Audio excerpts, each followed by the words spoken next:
Devaraj release trailer పై స్పందించారు ప్రభాస్. ఎన్టీఆర్ అలాగే ప్రభాస్, చరణ్, బన్నీ వీళ్ళంతా క్లోజ్ ఫ్రెండ్స్ అన్న సంగతి తెలిసిందే. తాజాగా అయితే ఎన్టీఆర్ సెకండ్ ట్రైలర్ పై ప్రభాస్ సంచలన వ్యాఖ్యలు చేశారు.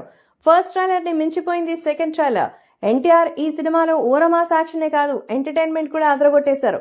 ఎప్పుడు యాక్షన్ చేస్తే బోర్ కొట్టిందా, ఓ క్యారెక్టర్ ని కాస్త ఎంటర్టైనింగ్ గా కూడా ప్రజెంట్ చేసినట్టుగా సమాచారం. నాకైతే ఆ క్యారెక్టర్ బాగా నచ్చేసింది అంటూ చెప్తున్నారు ప్రభాస్. సో నిజంగానే ఇందులో మరి ఎలాంటి స్టోరీ ఉంది ఏంటనేది చాలా క్లియర్ గా అయితే తెలుస్తోంది. ఈ ట్రైలర్ తో సినిమాపై ఎక్స్పెక్టేషన్స్ కూడా చాలానే హైప్ తీసుకొచ్చేశారు. చాలా బాగుంది అంటూ చెప్తున్నారు. ప్రస్తుతం దేవరా సినిమాకి సంబంధించినటువంటి ఈ విషయంపై మరి ప్రభాస్ అయితే ఆల్ ది వెరీ బెస్ట్ చెప్పారు. దేవరా ట్రైలర్ అయితే నిజంగా చాలా చాలా ఎక్సలెంట్ గా ఉందని, దేవరా ట్రైలర్ ని చూస్తుంటే చాలా సంతోషంగా అనిపిస్తోంది. సెప్టెంబర్ 27న ఈ సినిమా థియేటర్లోకి రాబోతున్న నేపథ్యంలో కేవలం 4 రోజులు మాత్రమే ఉంది. అందుకే ఈ సినిమా గురించి మరొక ట్రైలర్ రిలీజ్ చేయడం బిజినెస్ పరంగా కూడా బాగా వర్కౌట్ అవుతుంది.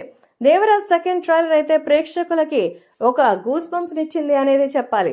సో దేవరాజ్కి సంబంధించి ఎన్టీఆర్ హార్డ్ కోర్ ఫ్యాన్సే కాదు, సగటు అభిమానులు కూడా ఎంతో సంతోషంగా ఉన్నారు. ఇప్పుడు 2వ ట్రైలర్ రిలీజ్ చేసి మరి ఎంతో చక్కగా రిలీజ్ ట్రైలర్ అని పేరు పెట్టడం జరిగింది.